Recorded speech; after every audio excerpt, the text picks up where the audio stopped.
بسم اللہ الرحمن الرحیم۔ السلام علیکم سامعین، یہ ہے کاشان بصیرت کا یوٹیوب چینل۔ کتاب ہم پڑھ رہے ہیں امام محمد تقی علیہ السلام ولادت سے شہادت تک، اور یہ ہے پارٹ نمبر 14۔ ہیڈنگ ہے حضرت امام محمد تقی علیہ السلام اور حضرت امام مہدی علیہ السلام، اور پیج نمبر 208۔ جناب عبدالعظیم بن عبداللہ حسنی رحمۃ اللہ سے روایت ہے کہ میں نے حضرت امام محمد تقی علیہ السلام کی بارگاہ اقدس میں عرض کیا، میں امید رکھتا ہوں کہ اہل بیت رسول صلی اللہ علیہ وآلہ وسلم کے وہ القائم علیہ السلام آپ ہیں جو زمین کو عدل و انصاف سے اس طرح بھر دیں گے جس طرح وہ ظلم و جور سے بھری ہوگی۔ آپ علیہ السلام نے فرمایا، اے ابو القاسم، ہم میں سے القائم وہ ہیں جس کے بارے میں اللہ تعالیٰ نے حکم دینا ہے، وہ دین کی ہدایت دینے والے ہیں۔ قائم وہ ہیں جو زمین کو کفر و حجود سے پاک کر دیں گے، ہر طرف توحید کا پرچار ہوگا اور زمین کو عدل و انصاف سے بھر دیں گے، لوگوں پر ان کی ولادت مخفی ہوگی، وہ ایک زمانے تک غائب رہیں گے، مصلحت کی بنا پر ان کا نام لینا حرام ہوگا، ان کا اسم مبارک اور کنیت وہی ہے جو رسول اللہ صلی اللہ علیہ وآلہ وسلم کا اسم مبارک ہے اور کنیت ہے۔ زمین ان کے لیے مسخر کر دی جائے گی، ان پر تمام مشکلات آسان کر دی جائیں گی، ان کے خاص اصحاب اہل بدر کی تعداد کے برابر ہوں گے، یعنی 313۔ ان کا تعلق دنیا کے دور دراز علاقوں سے ہوگا۔ آپ علیہ السلام کے ظہور کے وقت یہ سب آپ علیہ السلام کے پاس جمع ہو جائیں گے، اس لیے اللہ تعالیٰ نے فرمایا سورہ بقرہ کی آیت نمبر 148 انورٹڈ کاما کہ تم جہاں کہیں ہوں گے اللہ تم سب کو حاضر کرے گا، اللہ ہر چیز پر قادر ہے، انورٹڈ کاما کلوز۔ جب مذکورہ اصحاب جنہوں نے زمین کے نظام کو سنبھالنا ہے آپ علیہ السلام کے پاس جمع ہوں گے تو اللہ تعالیٰ قائم علیہ السلام کا ظہور کرے گا، اور ان کے پاس 10,000 مجاہد جمع ہوں گے، تو پھر امام اللہ کے اذن سے خروج کریں گے۔ اللہ کے دشمنوں کے ساتھ اس وقت جنگ رہے گی کہ اللہ راضی ہو جائے گا۔ اور یہاں پر ہم آگئے پیج نمبر 209 پر لکھا ہے، جناب عبدالعظیم نے کہا کہ اے میرے آقا، یہ کیسے معلوم ہوگا کہ اب اللہ راضی ہو گیا ہے؟ امام علیہ السلام نے فرمایا کہ اللہ ان کے دل میں لوگوں کے لیے رحم ڈال دے گا۔ جب آپ علیہ السلام مدینہ منورہ میں داخل ہوں گے تو آپ لات و عزا، عین زے چھوٹی ہے اس پہ کھڑا زبر ہے، لات و عزا کو نکال کر جلا دیں گے، اور یہ بریکٹ میں لکھا ہے اکمال الدین جلد نمبر 2 صفحہ نمبر 388 یہ حوالہ تھا۔ اب ہم آگے چلتے ہیں، اگلی ہیڈنگ ہے افضل الاعمال۔ جناب عبدالعظیم بن عبداللہ بن علی بن حسن بن زید بن حسن بن علی بن ابی طالب علیہ السلام نے کہا، میں اپنے آقا علیہ السلام مولا حضرت محمد بن علی بن موسیٰ بن جعفر بن محمد بن علی بن حسین بن علی بن ابی طالب علیہ السلام کی بارگاہ اقدس میں حاضر ہوا۔ میں نے ارادہ کیا کہ آپ علیہ السلام سے سوال کروں، آپ علیہ السلام ہی امام مہدی علیہ السلام یا آپ علیہ السلام کے علاوہ دوسرے ہیں؟ تو امام علیہ السلام نے کلام کا آغاز کیا اور فرمایا کہ اے ابو القاسم، القائم ہم میں سے ہیں اور وہ مہدی علیہ السلام ہیں، ان کی غیبت میں ان کا انتظار واجب ہے، ان کے ظہور میں ان کی اطاعت واجب ہے، میری اولاد میں وہ تیسرے نمبر پر ہیں، یعنی میرے فرزند کے پوتے ہیں۔ اس ذات کی قسم جس نے حضرت محمد صلی اللہ علیہ وآلہ وسلم کو نبوت عطا کی اور ہمیں امامت کی، اگر اس کائنات کے اختتام کا آخری دن ہوگا تو اللہ تعالیٰ اس دن کو طولانی کر دے گا کہ وہ خروج کریں اور زمین کو عدل و انصاف سے اتنا بھر دیں گے جتنا وہ ظلم و جور سے بھری ہوگی۔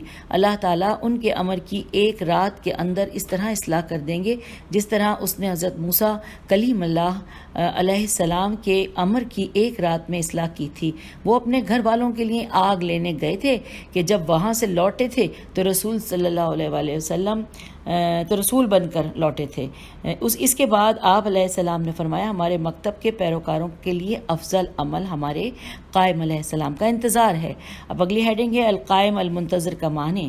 لکھا ہے سقر بن زلف سے مروی ہے کہ میں نے حضرت امام محمد تقی علیہ السلام سے سنا، آپ علیہ السلام نے فرمایا، میرے بعد میرے فرزند علی نقی امام ہیں، ان کے بعد ان کے فرزند حسن عسکری، اور ان کے بعد ان کے فرزند القائم بالحق المنتظر امام علیہ السلام ہیں۔ میں نے عرض کیا، اے فرزند رسول، انہیں القائم کیوں کہا گیا ہے؟ تو آپ نے فرمایا کہ ان کا ذکر مفقود ہو چکا ہوگا اور اس وقت قیام کریں گے جب اکثر لوگ ان کی امامت کا ارتداد کر چکے ہوں گے۔ میں نے عرض کیا انہیں منتظر کیوں کہا جاتا ہے؟ آپ نے فرمایا ان کی غیبت طولانی ہوگی، لوگوں کی آزمائش ہو رہی ہوگی، مخلص لوگ ان کے خروج کا انتظار کریں گے، شکوک و شبہات کا شکار ان کے ظہور کا انکار کر دیں گے، دشمن ان کے ذکر کرنے پر استہزاء کریں گے اور ان کے ظہور کا وقت مقرر کرنے والے ان کے ظہور کو جھٹلا دیں گے، عجلت پسند ہلاک ہو جائیں گے، سر تسلیم خم کرنے والے ہی نجات پائیں گے۔ حوالہ ہے اکمال الدین جلد نمبر 2 صفحہ نمبر 378 اور حدیث نمبر 3 ہے۔ اب ہم پیج نمبر 211 پہ آ گئے ہیں اور یہاں پر نئی ہیڈنگ ہے حضرت امام محمد تقی علیہ السلام کے کلمات قصار۔ لکھا ہے کتب احادیث میں رسول اللہ صلی اللہ علیہ وآلہ وسلم اور ائمہ اطہار کے وائز و نصائح پر مشتمل کثرت کے ساتھ کلمات قصار موجود ہیں۔ اس طرح شرعی احکام کا بیان بھی ہے۔ یہ عرفہ و اعلیٰ کلمات قلیل اور مختصر الفاظ پر مشتمل ہیں، لیکن معنی و مفاہیم میں بے کراں سمندر ہیں، فوائد و منافع بے مثال ہیں۔ یہ کلمات کثیرہ کا خلاصہ ہیں، تفصیلات و توضیحات کا مجموعہ ہیں۔ ان کا حفظ کرنا نہایت ہی آسان ہے کیونکہ یہ قلیل کلمات اور مختصر الفاظ پر مشتمل ہیں۔ فرزند رسول حضرت امام محمد تقی علیہ السلام کے واعظ و نصائح کلمات قصار پر مشتمل ہیں۔ میرے قلم میں وہ طاقت و قوت نہیں جو ان کے فضائل و مناقب لکھے۔ یہ کلمات ذہبیہ ہیں، انہیں سونے کے پانی سے لکھنا چاہیے۔ ان کلمات کے سامنے سونے کی کیا قیمت و حیثیت ہے جن کے مصادر و منابع معرفت، ینابع الحکمت اور مہابت وحی ہوں۔ اب ہم ان کلمات کو صفحہ کرتاس سے رقم کرنے کی کوشش کرتے ہیں۔ شہید اول فقیہ عظیم جلیل واجل حضرت محمد بن جمال الدین مکی العاملی نے اپنی کتاب الدرۃ الباہرہ من الاصداف الطاہرہ میں فرزند رسول علیہ السلام کے کلمات قصار نقل کیے ہیں اور وہ یہ ہیں۔ آئیے اب ہم تسلی سے اس کو مل کر پڑھتے ہیں، لیکن میں پہلے یہ بھی آپ کو بتا دوں کہ یہ جو مولا امام محمد تقی علیہ السلام کے کلمات قصار بیان کیے گئے ہیں وہ ٹوٹل کتنے ہیں اس میں، کیونکہ اس طرح سے آپ کو یاد بھی رہے گا اور میرے لیے بھی آسانی ہو جائے گی کہ مجھے پتا ہوگا کہ اب ہمیں کتنے اور پڑھنے ہیں۔ جناب میں تو ابھی یہ دیکھتی جا رہی ہوں صفحات میں ماشاءاللہ کافی ہیں، 79 جی، مجھے ابھی تک یہاں پہ 79 نظر آئیں جی بالکل۔ تو حضرت امام محمد تقی علیہ السلام کے جو کلمات قصار ہیں وہ 79 ہم پڑھیں گے۔ آئیے آغاز کرتے ہیں۔ ہم عربی کے ساتھ جو ترجمہ لکھا ہے وہ پڑھتے جائیں گے۔ نمبر 1، جس کا اللہ رب العزت کفیل و وکیل ہو وہ کیسے ضائع ہو سکتا ہے؟ یہاں پر سوالیہ نشان ہے۔ نمبر 2، وہ کہاں جا سکتا ہے جس کا طلبگار اللہ ہو؟ نمبر 3، جس نے اللہ سے رابطہ توڑ کر اس کے غیر سے تعلق جوڑا اللہ اسے اس کے حوالے کر دیتا ہے۔ ہم پیج 212 پہ آ گئے ہیں۔ اگلا ہے نیکسٹ نمبر 4، جس نے کوئی کام بغیر سمجھ بوجھ کے کیا تو وہ اپنے بنے بنائے کام بھی بگاڑ دیتا ہے۔ نمبر 5، جب انسان دل کی گہرائیوں کے ساتھ اللہ کی طرف قصد و ارادہ کرتا ہے تو اس کا کام تعب و مشقت کے بغیر سر انجام پاتا ہے، یعنی اعضاء و جوارح کو جس قدر انسان حرکت میں لا کر کامیاب ہوتا ہے اس سے زیادہ کامیابی اس وقت حاصل ہوتی ہے جب وہ اللہ کی طرف متوجہ ہوتا ہے۔ نمبر 6، جس نے خواہشات نفس کی اطاعت کی تو اس نے اپنا گوہر مقصود کھو دیا۔ نمبر 7، جس نے مدارات کرنا چھوڑ دیا تو وہ ناپسندیدہ امور میں گر گیا۔ نمبر 8، جسے موارد کا علم نہیں تو مصادر اسے تھکا دیتے ہیں۔ نمبر 9، جس نے آزمائش سے پہلے کسی پر اطمینان کر لیا تو اس نے اپنے آپ کو ہلاکت میں ڈال دیا اور اس کا انجام برا ہوا۔ نمبر 10، جس نے بغیر کسی شک و ریب کے کسی پر عتاب کیا تو اس پر بھی اسی صورت میں عتاب کیا جائے گا۔ نمبر 11، شہوات کی سواری پر سوار ہونے والے کی ٹھوکریں قابل معافی نہیں ہوتی۔ پیج 213۔ اب نیکسٹ ہم پڑھنے جا رہے ہیں نمبر 12، اللہ رب العزت پر بھروسہ کرنا ہر مشکل کا علاج ہے اور ہر ترقی کا زینہ ہے۔ نمبر 13، شریر کی صحبت و دوستی سے بچو، وہ کھنچی ہوئی ننگی تلوار کی مانند ہے، اس کا ظاہر خوبصورت اور باطن بدصورت ہے۔ نمبر 14، غور و فکر سے کام لے تاکہ صحیح رائے تک رسائی حاصل کرے۔ نمبر 15، جب قضا نازل ہوتی ہے تو فضا تنگ ہو جاتی ہے۔ نمبر 16، کسی فرد کی خیانت کے لیے اتنا کافی ہے کہ وہ خائن افراد کا امین ہو۔ نمبر 17، مومن کی عزت اس میں ہے کہ وہ لوگوں سے بے نیاز رہے۔ نمبر 18، نعمت پر اللہ کا شکر ادا کرنا اس برائی کی طرح ہے جس کی معافی نہیں ہے۔ نمبر 19، جو آدمی ظلم و جور پر راضی رہتا ہے اس کی ناراضی تجھے نقصان نہیں دیتی۔ نمبر 20، جو آدمی اپنے بھائی کے نزدیک ارادوں سے خوش نہیں ہوتا وہ اس کے عطیے پر بھی راضی نہیں ہوتا۔ پیج نمبر ہم 214 پر آ گئے ہیں اور اس کے بعد ہم آگے چل رہے ہیں۔ لکھا ہے کہ ہاں یہ حوالہ دیا ہے کہ کتاب نزہۃ الخاطر میں کلمات قصار کی تفصیل درج ذیل ہے، یعنی اب جو اس کے بعد آ رہے ہیں 21 سے یہ اس کتاب میں جو کہ نزہۃ الخاطر کتاب ہے اس میں بھی موجود ہیں، اور اس میں آئیے ہم مل کر پڑھتے ہیں۔ نمبر 21، جو بے نیاز رہنا چاہتا ہے وہ اپنے گھر والوں کے لیے کریم ہوتا ہے۔ آپ علیہ السلام کی خدمت میں کہا گیا کہ کیا وہ دوسروں پر بھی کریم ہوتا ہے؟ تو آپ نے فرمایا نہیں، ہاں اس صورت میں وہ دوسروں پر مہربان ہوتا ہے جب وہ اس کے لیے نفع مند ہوتے ہیں۔ پھر آپ نے اس آدمی سے کہا کہ تم نے ایسی بات کیوں کی ہے اور کس طرح کی ہے؟ تو ایک راوی کی روایت ہے کہ بعض صادقین کی مجلس میں سے ایک ان کی مجلس میں ایک آدمی نے کہا کہ لوگ مالدار آدمی کا اکرام و احترام کرتے ہیں حالانکہ وہ اس کے مال سے فائدہ بھی حاصل نہیں کرتے، اس کی کیا وجہ ہے؟ تو امام علیہ السلام نے فرمایا ایسے لوگ وہ ہوتے ہیں جنہیں مال سے عشق ہوتا ہے اور وہ اس لیے مالدار کی عزت کرتے ہیں۔ اب ہم آگے ہیں پڑھنے کے لیے کلمات قصار نمبر 22، جس نے تجھ سے رشد و ہدایت کو چھپایا حالانکہ تمہیں اس سے محبت ہو تو اس آدمی نے تم سے دشمنی کی ہے۔ آگے چلتے ہیں کلمات قصار نمبر 23، حوائج امیدوں کے ذریعے طلب کی جاتی ہیں، وہ اللہ کے حکم سے نازل ہوتی ہیں، عافیت اس میں ہے کہ عطا احسن ہو۔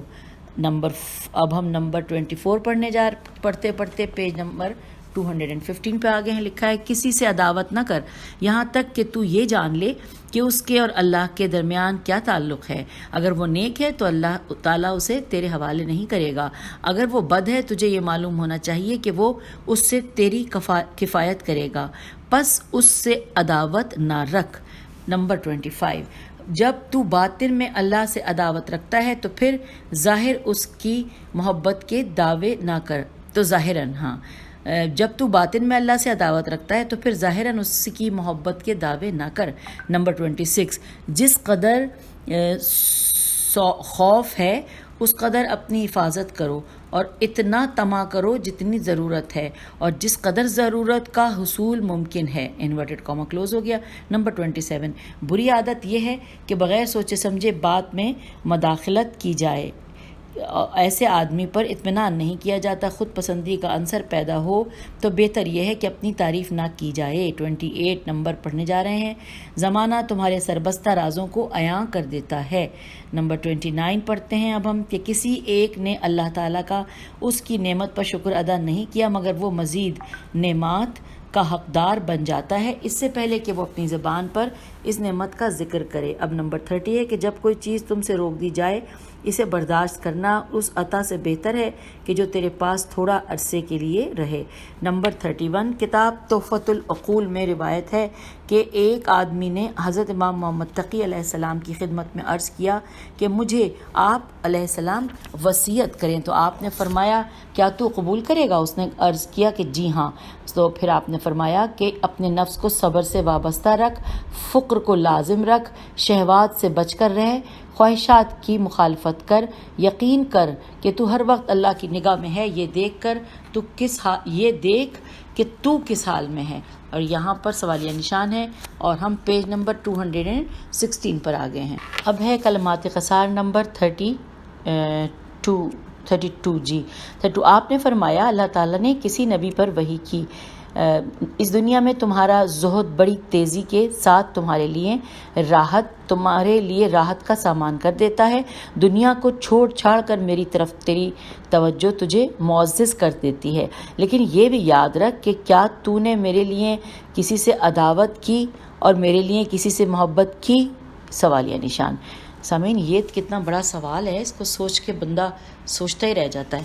آئیے آگے چلتے ہیں کلمات قصار نمبر یہ میں نے کنفیوز ہو گئی میرے خیال میں 20 نہیں ہم 30 سے آ گئے تھے جی 33 ہے کیونکہ وہ اردو میں لکھے ہوتے ہیں نا اس میں تھوڑی سی کنفیوژن ہوتی ہے. اچھا لکھا ہے آپ نے فرمایا توبہ کرنے میں تاخیر اپنے آپ کو فریب دینا ہے, اللہ پر اظہار حجت ہلاکت ہے, گناہوں پر اصرار اللہ کے انتقام سے اپنے آپ کو محفوظ سمجھنا ہے. اور اس میں اس کے آگے سورہ اعراف کی آیت نمبر 99 انورٹڈ کاما, اللہ تعالیٰ کی تدبیر سے صرف وہ قوم بے خوف رہتی ہے جو خسارے میں ہے انورٹڈ کاما کلوز. اب اس کے بعد ہم اگلا پڑھ رہے ہیں نمبر 34. آپ نے فرمایا کسی چیز کا اظہار اس کے استحکام سے پہلے اسے فاسد کر دیتا ہے. نمبر 35 آپ علیہ السلام نے فرمایا ایک مومن اللہ رب العزت کی توفیق کا محتاج ہے. آپ اپنے آپ کو نصیحت کرنے کی کا حاجت مند ہے, وہ ان لوگوں کو قبول کرے جو اسے نصیحت کرے. میں دوبارہ پڑھ دیتی ہوں. آپ علیہ السلام نے فرمایا ایک مومن اللہ رب العزت کی توفیق کا محتاج ہے, اپنے آپ کو نصیحت کرنے کا حاجت مند ہے, وہ ان لوگوں کو قبول کرے جو اسے نصیحت کریں. حوالہ ہے تحفۃ العقول شیخ حسین بن شعب الحرانی شین این بے ہے الف لام ہیر الف نون چھوٹی ہے. علامہ اربلی کی کتاب کشف الغمہ میں امام علیہ السلام کے فرمودات کی تفصیل درج ذیل ہے. مطلب یہ کہ یہ مختلف کتابوں میں دیے گئے ہیں لیکن یہاں پہ کلمات قصار انہوں نے اکٹھے کیے ہیں, اور اب جو ہم پڑھ رہے ہیں وہ کتاب کشف الغمہ کے پڑھ رہے ہیں. نمبر 36 ہے جو ہمارے پاس اب اس کتاب میں لکھا ہے کہ 4 چیزیں ایسی ہیں جو ایک فرد کو اس کے عمل میں محفوظ کر دیتی ہیں. 1 نمبر صحت, نمبر 2 تبنگری, نمبر 3 علم, اور نمبر 4 ہے الہی توفیق. ہم آگے پیج 217 پر. اگلا ہے نمبر 37 کہ آپ نے فرمایا اللہ رب العزت کے کچھ بندے ایسے ہیں کہ اللہ اپنی نعمات ان کے ساتھ خاص کر دیتا ہے. جب وہ ان کی نعمات کو اس کے بندوں پر خرچ کرتے ہیں تو وہ انہیں بار بار دیتا ہے. جب وہ اس کے بندوں پر ان کی نعمات پر خرچ نہیں کرتے تو وہ ان سے اپنی نعمات کھینچ لیتا ہے, وہ دوسروں کو دے دیتا ہے. اب نیکسٹ ہے نمبر 38. اللہ تعالیٰ جب اپنے بندے پر کوئی نعمت نازل کرتا ہے تو اس نعمت کی عزت و عظمت یہ ہے کہ وہ بندہ اس کے بندوں پر خرچ کرے. جب وہ بندہ صرف اپنی ذات پر خرچ کرتا ہے اور اس کے بندوں پر خرچ نہیں کرتا تو پھر اس سے وہ نعمت جاتی رہتی ہے. اب نیکسٹ پوائنٹ ہے 39. آپ نے فرمایا اللہ تعالیٰ نے جن لوگوں کو مال دنیا دے رکھا ہے وہ اس مال کی ضرورت سے اس کے بندوں سے زیادہ ضرورت مند ہیں, کیونکہ اجر ان کے لیے ہے, فخر ان کے لیے ہے, اور لوگوں میں انہیں یاد کیا جاتا ہے کہ فلاں نے اتنا مال اللہ کے راستے پر خرچ کیا ہے. بعض اوقات ایک فرد کسی پر احسان کرتا ہے, اس نے یہ احسان اپنی ذات پر کیا ہے. اپنی ذات سے انسان شکریہ کا طالب نہیں ہوتا, تو پھر اس نے جس پر احسان کیا ہے اس کے شکریہ کا طالب کون ہو؟ سوالیہ نشان. نیکسٹ ہے 40. آپ نے فرمایا جس کسی نے کسی فرد سے امید رکھی وہ نا امید رہا. جو کسی چیز سے جاہل ہوتا ہے تو وہ اس چیز میں عیب نکالتا ہے. فرصت جلد ختم ہونے والی چیز ہے, جس کے غم زیادہ ہیں وہ بیماریوں کا گھر ہے. مومن کو غصے میں سکون نہیں ملتا. مومن کے صحیفے کا عنوان اچھے اخلاق ہیں.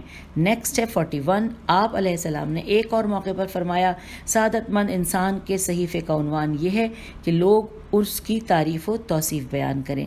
نمبر ہے 42. آپ علیہ السلام نے فرمایا جو اللہ رب العزت سے بے نیاز ہو وہ لوگوں کا محتاج ہوا, جو اللہ سے ڈرا وہ محبوب خلائق ہوا. نمبر 43 ہے تم پر علم کا طلب کرنا واجب ہے اور یہ فریضہ ہے. علم کا پھیلانا مومن بھائیوں پر احسان ہے, مروت کی دلیل ہے, مجالس کا تحفہ ہے, سفر کا ساتھی ہے, اور تنہائی میں مونس و غمخوار ہے. ہم آ گئے پیج 218 پر, اور ساتھ ساتھ میں یہ بتاتی چلوں کہ ہم کلمات قصار کو پڑھ رہے ہیں, اور بس اب تقریباً کافی ہم نے پڑھ لی ہیں, مزید جو ہے وہ آئیے مل کر پڑھ رہے ہیں. نمبر 44. آپ علیہ السلام نے فرمایا علم کی 2 قسمیں ہیں, مطبوع اور مسموع. میم توئے بے واو عین اور میم سین میم واو عین. علم مسموع اس وقت فائدہ نہیں دیتا جب تک وہ مطبوع نہ ہو. جس نے حکمت سیکھ لی تو وہ اسے بڑھاتا ہی رہتا ہے. علم زبان کا حسن ہے اور عقل کا کمال ہے. نیکسٹ حکمت ہے 45. آپ نے فرمایا عفاف و عفت زینت فقر ہے. عین فے الف فے عفاف اور عفت زینت فقر ہے، شکر غنا کی زینت ہے، صبر آزمائش کی زینت ہے، تواضع حسب کی زینت ہے، حسب ہے سین بے، فصاحت کلام کی زینت ہے، عدل ایمان کی زینت ہے، سکون و سکینہ عبادت کی زینت ہے، حفیظ روایت کی زینت ہے، انکساری و عاجزی علم کی زینت ہے، حسن ادب عقل کی زینت ہے، چہرے کی بساطت بے سین الف توئے تے بساطت حلم کی حلم کی زینت ہے، ایثار زہد کی زینت ہے، کوشش و کاوش نفس کی زینت ہے، کثرت گریہ خوف کی زینت ہے، قلت و تقلل تے قاف لام لام قناعت کی زینت ہے، احسان نہ جتلانا نیکی کی زینت ہے، خشوع نماز کی زینت ہے، بے فائدہ باتوں کا ترک کرنا پرہیزگاری کی زینت ہے۔ اور اب نیکسٹ پوائنٹ ہے، یعنی کہ کلمات قصار میں سے 46، اور یہ پورے پیج پر ہے، مطلب کافی بڑا ہے۔ ہم 218 پیج سے شروع کر کے 219 کے آخر پہ اس کو جا کے ختم کریں گے۔ آئیے تسلسل سے پڑھتے ہیں۔ آپ نے فرمایا انسان کے لیے یہ کافی ہے کہ وہ مروت میں کامل ہو، یعنی بے فائدہ باتوں سے دور رہنے والا ہو۔ اس کا حیا یہ ہے کہ وہ اس کی ملاقات نہیں کرتا جو اسے پسند نہیں کرتا۔ اس کی عقل مندی کی علامت یہ ہے کہ وہ اچھے لوگوں کو اپنا دوست بناتا ہے۔ اس کے باادب ہونے کی نشانی یہ ہے کہ وہ ان باتوں کو اپناتا ہے جو اس کے لیے ضروری ہوتی ہیں۔ اس کا عرفان یہ ہے کہ وہ اپنے زمانے کے حالات سے واقف ہوتا ہے۔ اس کی پرہیزگاری کی نشانی یہ ہے کہ وہ اپنی آنکھوں کو حرام سے بند رکھتا ہے، وہ اپنے بدن کو حرام سے بچاتا ہے۔ اس کے اخلاق حسنہ یہ ہیں کہ لوگ اس کی اذیت سے محفوظ رہتے ہیں۔ اس کی سخاوت کی علامت یہ ہے کہ وہ اس پر خرچ کرتا ہے جس کے حقوق کا وہ ضامن ہے۔ وہ اپنے مال سے اللہ کے حقوق نکال کر اس کے بندوں پر خرچ کرتا ہے۔ اس کا اسلام یہ ہے کہ فضولیات سے بچتا ہے، وہ جدل و جدال سے محفوظ رہتا ہے، اپنے دین کے احکام کی پابندی کرتا ہے۔ اس کی شان کریمی یہ ہے کہ وہ اپنے نفس پر دوسروں کو ترجیح دیتا ہے۔ اس کا صبر یہ ہے کہ وہ شکوہ و شکایت نہیں کرتا۔ اس کی عقل مندی یہ ہے کہ وہ اپنے نفس سے انصاف کرتا ہے۔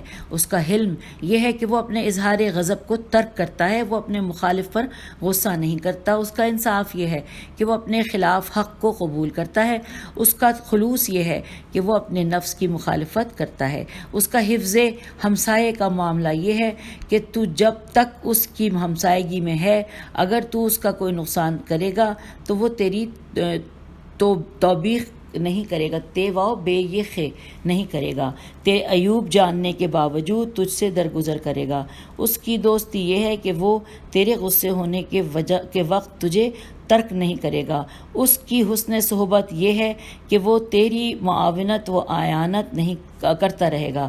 اس کی صداقت یہ ہے کہ وہ موافقت زیادہ اور مخالفت کم کرے گا۔ اس کا صالح ہونا یہ ہے کہ وہ اپنے گناہوں سے خوفزدہ رہے گا۔ اس کا شاکر ہونا یہ ہے کہ وہ اپنے محسن کی معرفت رکھتا ہے۔ اس کی تواضع یہ ہے کہ وہ جتنی جس کی قیمت ہے وہ اس کے مطابق اس کا احترام کرتا ہے۔ اس کی دانش و حکمت یہ ہے کہ وہ اپنے آپ کو جانتا ہے۔ وہ اپنی سلامتی اس بات میں جانتا ہے کہ وہ دوسروں کے عیوب پر نگاہ نہیں رکھتا اور وہ اپنے عیوب پر نگاہ رکھتا ہے۔ تو یوں ہم نے یہ طویل ایک پڑھ لی ہے جو کلمات قصار میں نسبتاً طویل تھی، 26۔ اب ہم 27 پڑھ رہے ہیں۔ لکھا ہے امام محمد تقی علیہ السلام نے فرمایا کسی عبد کا ایمان اس وقت تک کامل نہیں ہوتا جب تک وہ اپنے دین کو اپنی خواہشات پر ترجیح نہ دے۔ ایسا آدمی ہرگز ہلاک نہیں ہوگا، ہاں وہ ہلاک ہو جاتا ہے جو اپنی خواہشات کو اپنے دین پر ترجیح دیتا ہے۔ نمبر 28، امام علیہ السلام نے فرمایا فضائل 4 اقسام پر مشتمل ہیں۔ نمبر 1 حکمت، یہ فکر سے حاصل ہوتی ہے۔ نمبر 2 عفت، ترک شہوات کا نام ہے۔ نمبر 3 قوت و طاقت، غصے کو پی جانے سے حاصل ہوتی ہے۔ اور نمبر 4 عدل، نفس کے قوا کے اعتدال کا نام ہے۔ قاف و قوی لکھا ہے اور اس پہ کھڑا زبر ہے۔ اب ہم آ گئے ہیں پیج 220 پر۔ اب ہم کلمات قصار نمبر 49 پڑھ رہے ہیں۔ ظلم کرنے والا، اس کی اعانت کرنے والا اور اس ظلم پر راضی رہنے والا، یہ سب ظالم ہیں اور ظلم کرنے میں شریک ہیں۔ نمبر 50 انصاف کا دن، ظالم کے لیے مظلوم کے اس دن سے زیادہ سخت ہوگا جس دن اس نے مظلوم پر ظلم کیا تھا۔ نمبر 51 اکثر علماء حکم لگانے میں اعتدال سے کام لیتے ہیں، اس کے بعد نمبر 52 ہے کہ جدل جیم دال لام جدل ریاکاری کا باعث ہے. نمبر 53 جس نے مطالب کے راستوں کو کھویا وہ اہداف تک نہیں پہنچ سکتا. نمبر 54 طمع کرنے والا ذلت کی رسی کے ساتھ بندھا ہوا ہے. نمبر 55 جو باقی رہنا چاہتا ہے تو وہ اپنے دل کو مصائب و آلام کے لیے صابر و شاکر بنائے. نمبر 56 علماء غریب ہیں کیونکہ جہلا کثیر ہیں اور ان کی کثرت کی وجہ سے علماء تنہائی کا شکار ہوتے ہیں. نمبر 57 آپ علیہ السلام نے فرمایا مصائب پر صبر کرنا دشمنوں کے لیے مصیبت بن جاتا ہے. نمبر 58 توبہ کے 4 ستون ہیں: گناہ پر ندامت کرنا، زبان سے استغفار کرنا، اعضاء کے ساتھ عمل کرنا اور گناہ نہ کرنے کا عزم. پیج نمبر 221 پہ ہم آ گئے ہیں. نیکسٹ ہے 59 کلمات قصار میں سے کہ نیک لوگوں کے 3 عمل ہیں جن کی وجہ سے وہ نیک شمار ہوتے ہیں: فرائض کی عملداری، محارم سے اجتناب، دین کے معاملات میں غفلت سے بچنا. نمبر 60 3 باتیں بندے کو اللہ کی رضا عطا کرتی ہیں اور وہ یہ ہیں: نمبر 1 کثرت استغفار، نمبر 2 عاجزی و انکساری، نمبر 3 کثرت صدقہ. کلمات قصار میں سے نمبر 61 پڑھنے پہ ہم آ گئے ہیں اب کہ جس آدمی میں یہ 4 خصائل ہیں اس کا ایمان کامل ہے. نمبر 1 جو اللہ کے لیے عطا کرتا ہے، نمبر 2 جو اللہ کے لیے اپنی عطا کو روکتا ہے، نمبر 3 جو اللہ کے لیے مخلوق سے محبت کرتا ہے اور نمبر 4 اللہ کے لیے مخلوق سے نفرت کرتا ہے.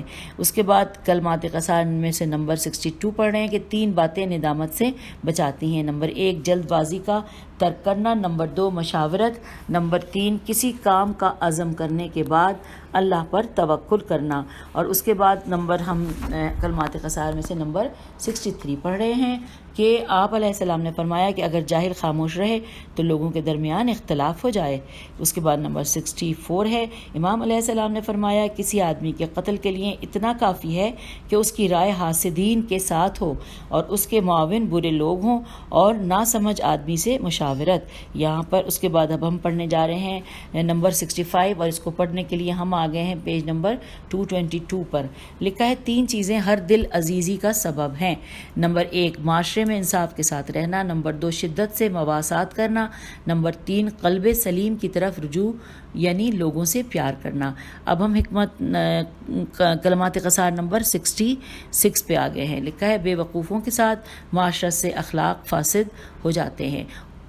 عقلا یعنی عقل مند کی صحبت میں اخلاق کی اصلاح ہوتی ہے. مخلوق ایک دوسرے سے مشابہت رکھتی ہے، ہر آدمی اپنے موافق کے ساتھ چلتا ہے.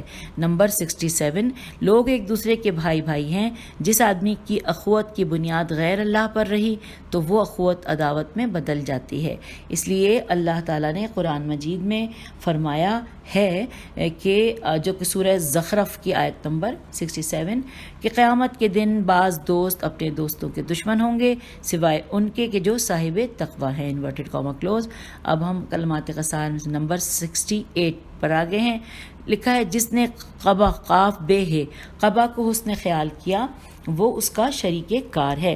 نیکسٹ ہے 69 کفران نعمت ناراضگی کا سبب ہے. جس نے تیرا شکر ادا کیا تو اس نے تمہیں اس سے وافر دیا جو تو نے اسے دیا ہے. نمبر 70 اس دوست پر تیرا ظن تجھے فاسد نہ کرے جب یقین نے اس کے بارے میں تیری اصلاح کر دی ہو.